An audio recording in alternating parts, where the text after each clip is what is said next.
जय गुरुजी। शुक्राना शुक्राना शुक्राना गुरुजी, अनंतम अनंतम शुक्राना।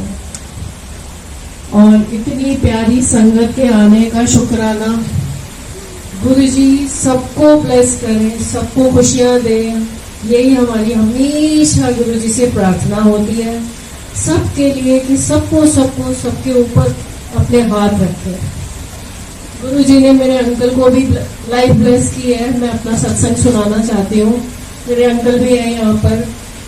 3 साल पहले हम लोग आगरा गए थे। मेरी सिस्टर के बेटे का बर्थडे था।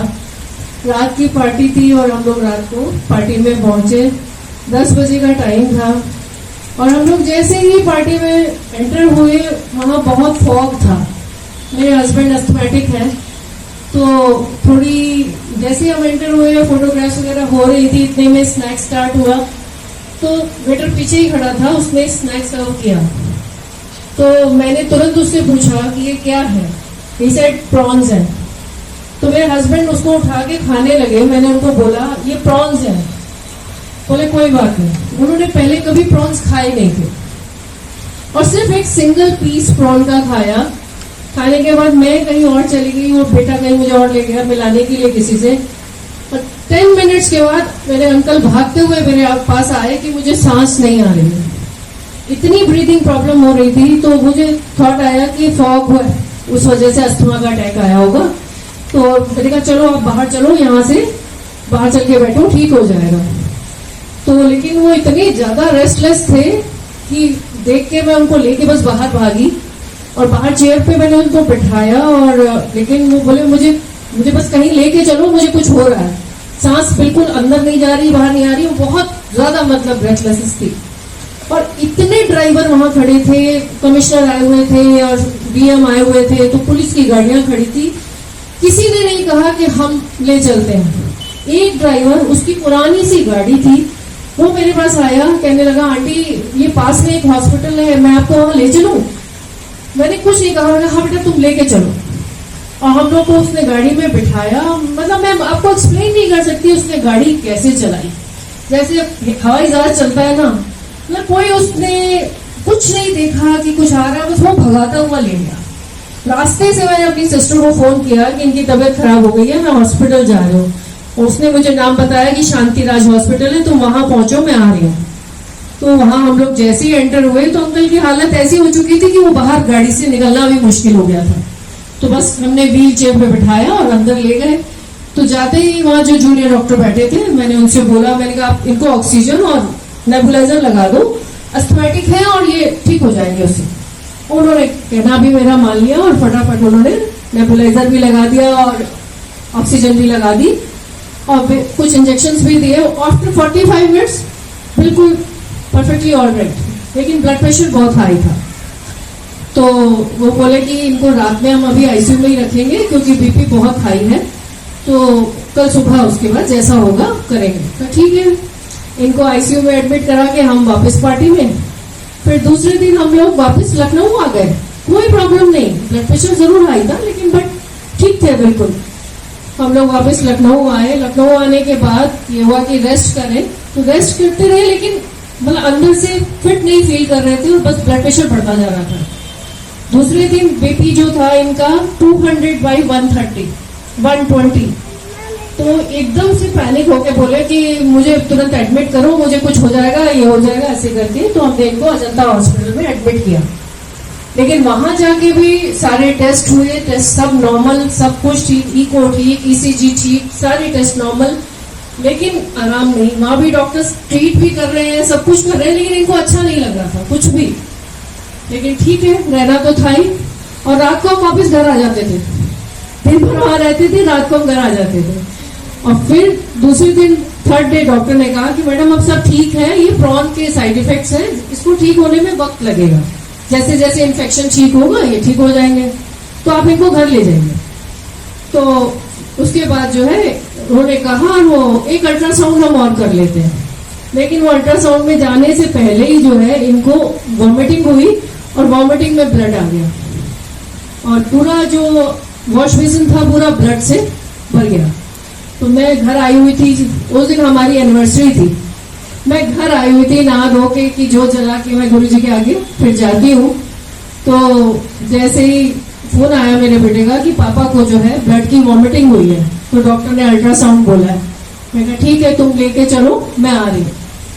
तो बस मैंने गुरुजी की जोत जलाई और मैंने गुरुजी से कहा, गुरुजी आप सबको कुछ ना कुछ बता देते हो पर मुझे कुछ नहीं बता रहे आप। मैं 3 दिन से आपसे प्रेयर कर रही हूँ, आप कुछ तो मुझे दिखाओ। ये कह के मैं हॉस्पिटल चली गई।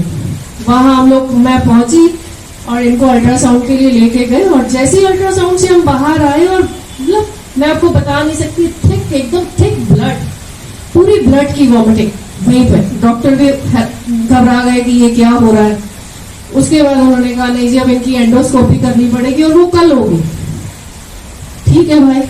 और उसके बाद मैं इनको रूम में शिफ्ट करके और मैं बाहर बैठ गई, थोड़ा सा परेशान। पहली बार मैं परेशान हुई, नहीं तो मैं गुरुजी से हर चीज का सिर्फ शुक्राना करती हूँ।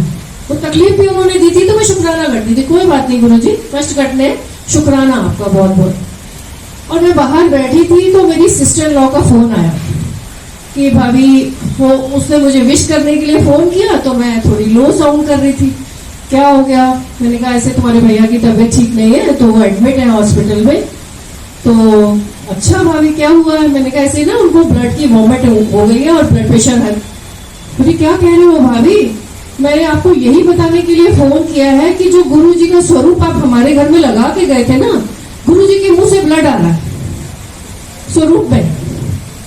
देखिए मैं आपको बता रही हूँ, मुझे गूज बम्स हो रहे हैं। उसने जैसे ही ये बात बोली, बस मैंने कहा जय गुरुजी। मैंने कहा गुरुजी ने तो सब कुछ अपने ऊपर ले लिया, तो अभी तो हमें कोई चिंता करनी नहीं है ना। मैं इतनी रिलैक्स हो गई, बिल्कुल आराम से बैठ गई वहीं पर। और उसके बाद फिर इनको एक वॉमिटिंग शाम को और हुई और बिल्कुल ठीक, कुछ भी नहीं। और दूसरे दिन एंडोस्कोपी हुई, बिल्कुल नॉर्मल, अंदर बस गले में थोड़े से जख्म थे, उसकी वजह से वॉमिट हुआ था, कोई भी दिक्कत नहीं। और उसके बाद हम लोग घर आए।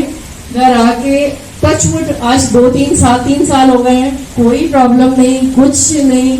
हमारे गुरुजी का अनंतम अनंतम अनंतम शुक्राना है। और वो जो स्वरूप की बात है, वो इनके चाचा जी हैं, यही आशाना में रहते हैं।